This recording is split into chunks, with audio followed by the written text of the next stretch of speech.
Fa idza sami'ahu wa huwa fi qira'atin, kalau ada orang yang mendengar suara azan, tapi orang yang mendengar suara azan itu fi qira'atin, sedang membaca Al-Qur'an misalnya.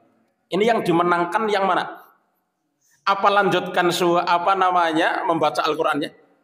Kalau kita sedang kalau kita sedang membaca Al-Qur'an gitu. Habis itu ada suara azan. Ya, apa yang harus kita lakukan? Apa yang didahulukan? Azannya atau bacanya?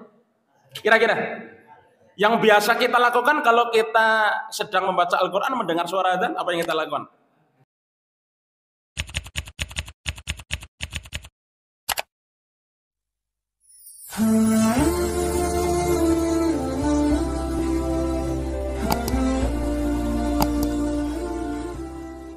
Bapak Ibu ingkang minulya, langsung kemawon kangge menyingkat wekdal pembahasan ngelajengaken babagan azan inggih menika poin terakhir. Nek mboten lepat winginane kita sampun membahas lafaz azan, diantarane inggih menika lafaz taswib utawi as-sholatu khairum minan naum. Saniki kita bahas kesunahan bagi yang mendengar azan. Dados nek kawula lan panjenengan sami menika mireng azan, napa nika ingkang dipun sunahaken? Sing pertama inggih menika dipun sunahaken mireng lan jawab seruan azan. Jawab ingkang dipun maksud inggih menika menirukan apa yang dibaca oleh muadzin. Nek muadzin menika maos Allahu Akbar, berarti kawula lan panjenengan sami selaku tiyang ingkang mireng menika ngucapaken hal yang sama dengan apa yang diucapkan oleh muadzin. Napa niku? Ya Allahu Akbar, Allahu Akbar. Mangke dugi akhir lafadznya secara lengkap. Para ulama menika sampun sepakat bilih menirukan suara azan utawi menjawab seruan azan menika dianjurkan utawi enten perintah. Nanging para ulama berbeda pendapat hukumnya menika napa? Enten perintah wonten ing hadis Rasulullah sallallahu alaihi wasallam, tapi hukumnya nika napa? Nika para ulama berbeda pendapat. Biasane nek perintah menika nek mboten wajib menika sunnah, nek mboten sunnah menika mubah. Semanten ugi larangan Allah Subhanahu wa taala menapa dene larangan Rasulipun menika nek mboten haram ya makruh, nek mboten makruh mubah. Wonten ing hadis Rasulullah sallallahu alaihi wasallam ya riwayat Bukhari Muslim muttafaqun alaih saking sahabat Abu Sa'id Al-Khudri, beliau bersabda, an Abi Sa'id Al-Khudri, dari sahabat Sa'id Al-Khudri radhiyallahu anhu, semoga Allah meridhoinya, anna Rasulullah sallallahu alaihi wasallam qala, bahwasanya Rasulullah sallallahu alaihi wasallam bersabda, idza sami'tumun nida, jika salah seorang di antara kalian mendengar suara azan, mendengar seruan azan. Dados nida wonten ing hadis niki menika sing dimaksud nika napa? Azan. Jika salah seorang di antara kalian mendengar seruan azan, faqulu, maka ucapkanlah mithla ma yaqulul muadzin, hal yang sama dengan apa yang diucapkan oleh muadzin. Jika salah seorang di antara kalian mendengarkan suara azan, maka ucapkanlah hal yang sama dengan apa yang diucapkan oleh muadzin. Di sini menurut kaidah bahasa Arab ini adalah fi'il amr, qulu. Ya, qul, qula, qulu. Itu adalah fi'il amr. Fi'il amr itu adalah pola kata kerja perintah. Nah, perintah itu nanti sebagaimana yang sudah kita jelaskan tadi, itu nanti punya implikasi hukum yang berbeda. Kalau perintah itu konsekuensi hukumnya bisa wajib, bisa sunnah, nanti bisa apa? Mubah. Tapi para ulama intinya sudah sepakat bahwa ada perintah untuk menjawab seruan azan ataupun menirukan azan.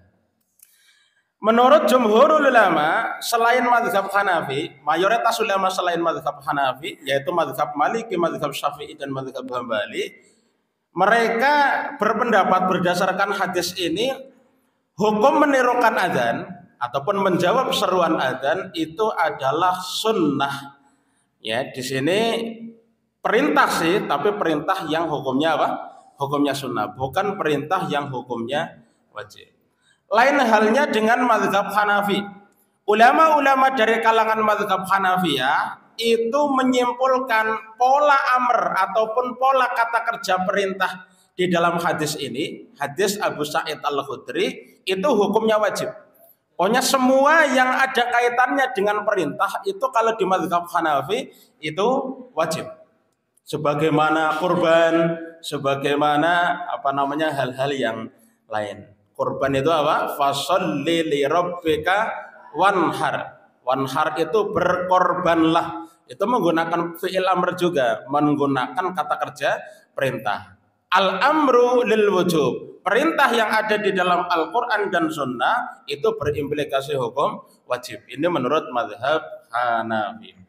Tapi kita mengikuti pendapat mayoritas ulama selain mazhab Hanafi, yaitu mazhab Maliki, mazhab Syafi'i dan mazhab Hambali, yang menyebutkan bahwa mendengar dan menirukan seruan azan, menirukan suara azan itu hukumnya sunnah. Oke. Yang berikutnya, kapan kita menirukan suara azan? Kira-kira kapan? Bisa nggak dirapel? Dirapel itu kalau sudah selesai la ilaha illallah baru kita menirukan, ya. Baru kita menirukan. Jadi Allahu Akbar, kemudian sampai terakhir la ilaha illallah kita baru menirukan Allahu Akbar, mengucapkan hal yang sama dengan apa yang diucapkan oleh muadzin. Apakah seperti itu? Boleh nggak diawalkan sebelum muadzin mengumandangkan azan? Ya saya mengucapkan azan terlebih dahulu. Boleh enggak begitu? Para ulama menyebutkan, ya, kesunahannya adalah kapan menjawab seruan azan atau menirukan suara azan sebelum muadzin membaca lafaz berikutnya. Sebelum muadzin membaca kalimat berikutnya. Artinya apa? Setelah muadzin itu membaca Allahu Akbar kan ada jeda. Ya, ada jeda. Nah, jeda itu ya bacanya menirukannya pas di situ. Allahu Akbar, Allahu Akbar, Allahu Akbar, Allahu Akbar.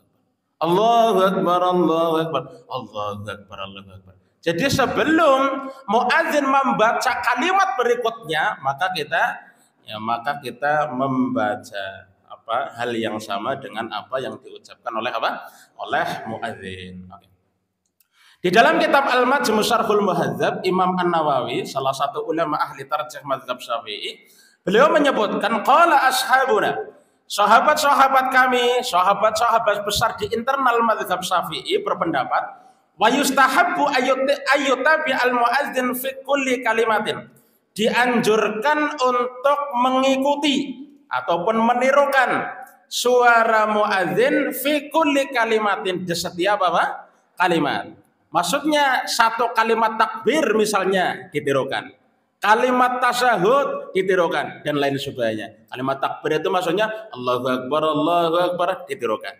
Ya, takbir lagi ditirukan lagi. Kemudian tasyahud asyhadu an la ilaha illallah ditirukan lagi. Nanti ada asyhadu anna Muhammad Rasulullah ditirukan lagi. Gitu. Jadi kalau ditanya kapan kita menirukan suara azan, ya sebelum muadzin membaca lafaz berikutnya ataupun setelah muadzin membaca satu kalimat, gitu ya, satu kalimat ditirukan sebelum muadzin membaca kalimat berikutnya. Wala yuqarinuhu, ya, wala yuqarinuhu itu tidak membersamainya. Jadi menirukan suara azan ya jangan membersamai suara azan itu. Jadi tidak membarengi lah ya, membarengi dengan apa yang diucapkan oleh muadzin. Allahu Akbar bareng ya. Allahu Akbar bareng. Wala yuqarinuhu.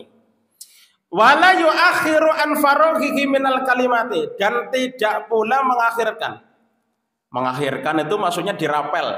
Dirapel dari dari awal sampai akhir. Kapan secara praktek seperti apa? Ya sesudah muadzin itu mengumandangkan azannya selesai dari awal sampai akhir, kita baru mulai Allahu Akbar, Allahu Akbar, Allahu Akbar, Allahu Akbar. Asyhadu an la ilaha illallah, asyhadu an la ilaha illallah, asyhadu anna Muhammadar Rasulullah, asyhadu anna Muhammadar Rasulullah. La haula wala quwata illa billah, la haula wala quwata illa billah, la haula wala quwata illa billah, la haula wala quwata illa billah. Allahu Akbar, Allahu Akbar, la ilaha illallah. Itu namanya dirapel, itu namanya di akhir. Kita tidak dianjurkan untuk menirukan azan itu dengan dirapel di akhir, gitu ya. Dirapel di akhir, kecuali nanti ada beberapa kondisi yang akan kita bahas. Bapak Ibu yang dimuliakan oleh Allah Subhanahu wa taala, yang menjadi pertanyaan berikutnya adalah siapa yang boleh ataupun siapa yang dianjurkan untuk menirukan suara azan? Boleh nggak wanita haid? Ya wanita haid ya yang sedang menstruasi itu menirukan suara azan. Kira-kira baca Al-Quran nggak boleh, ini menirukan suara azan boleh nggak itu? Orang yang sedang junub dan lain sebagainya. Ya, para ulama menjelaskan ya, siapapun yang mendengar azan dan dalam kondisi apapun ya, itu tetap disunahkan, tetap dianjurkan untuk menirukan suara azan kecuali 3 kondisi. Kondisi yang pertama adalah ketika sedang melaksanakan sunnah, melaksanakan sholat, ya baik yang sunnah ataupun yang wajib. Kemudian yang kedua adalah ketika berada di kamar mandi, toilet. Kemudian yang ketiga adalah ketika berhubungan suami istri. Ya. Jadi, udah jangan dibahas lagi itu. Di dalam kitab Al-Majmu' Syarhul Muhadzab, Imam An-Nawawi, salah satu ulama ahli tarjih mazhab Syafi'i, beliau menyebutkan wa yustahabbu mutaba'atuhu likulli sami'in, dianjurkan untuk menirukan suara azan siapa? Likulli sami'in, siapapun yang mendengar suara azan. Berarti masih umum ini. Masih umum. Min tahirin, baik yang mendengarkan suara azan itu orang yang punya wudhu, maksudnya sudah suci gitu ya, bukan dalam keadaan berhadas. Baik yang sudah punya wudhu, wa muhditsin, ataupun orang yang berhadas. Ya, berhadas di sini yang dimaksud adalah berhadas kecil. Maksudnya tidak punya wudhu, belum wudhu, ya sudah kentut, buang air besar, buang air kecil dan lain sebagainya. Wa junubin, ya, atau sedang berhadas besar, diantaranya adalah junub. Ya, junub ya, habis hubungan suami istri dan lain sebagainya. Wahaidin, atau dalam keadaan haid. Jadi jangan ragu-ragu, wanita ataupun ibu-ibu yang sedang haid ketika ada lantunan suara azan itu juga ada anjuran untuk menirukan.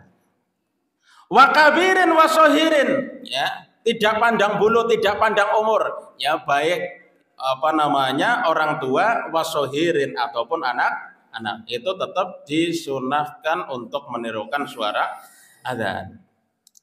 Kenapa disunahkan untuk menirukan suara azan? Ya, hadas orang yang hadas kecil, hadas besar, yang punya najis dan lain sebagainya.